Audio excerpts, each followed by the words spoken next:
Έχουμε σταθεροποιήσει τον αγωγό μας επάνω στους πασάλους και τώρα ήρθε η ώρα να τον τεντώσουμε.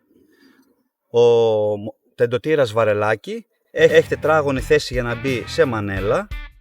Το τοποθετούμε, βάζουμε τη σχισμή μέσα στον αγωγό και αρχίζουμε και τυλίγουμε.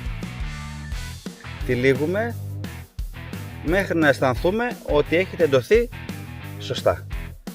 Έπειτα βάζουμε την περώνη που εμπεριέχεται στη συσκευασία, η οποία το εμποδίζει να επιστρέψει, και το αφήνουμε επάνω στο σχοινί.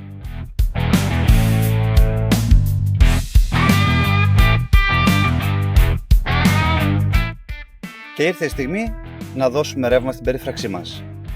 Θα τοποθετήσουμε το μηχανισμό GEA M1000, ο οποίος έχει δύναμη 1,8 τζάουλ, και η τοποθέτηση του είναι πάρα πολύ απλή. Στο πίσω μέρος έχει θέσεις για να το κρεμάσουμε σε βίδες. Έχουμε κάνει ήδη την προεργασία.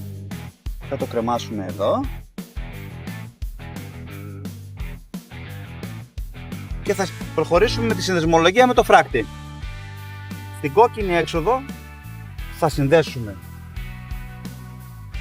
το κόκκινο καλωδιάκι με τον ακροδέκτη. Θα το σφίξουμε εκεί και θα δαγκώσουμε το σχοινί σε οποιοδήποτε σημείο μας βολεύει. Στη μαύρη έξοδο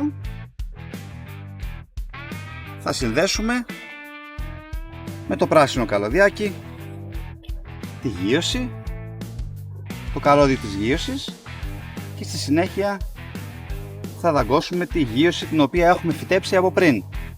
Έχουμε βάλει μία γείωση του 1 μέτρου από χαλκό και θα το δαγκώσουμε στο παξιμάδι, έτσι ώστε να είναι σταθερό και να μην φεύγει. Είμαστε έτοιμοι. Το μόνο που μένει τώρα είναι να το βάλουμε στην πρίζα. Ας το βάλουμε. Ακούγεται το κλικ. Ο μηχανισμός μας ήδη δουλεύει και η κόκκινη λιχνία ήδη αναβοσβήνει.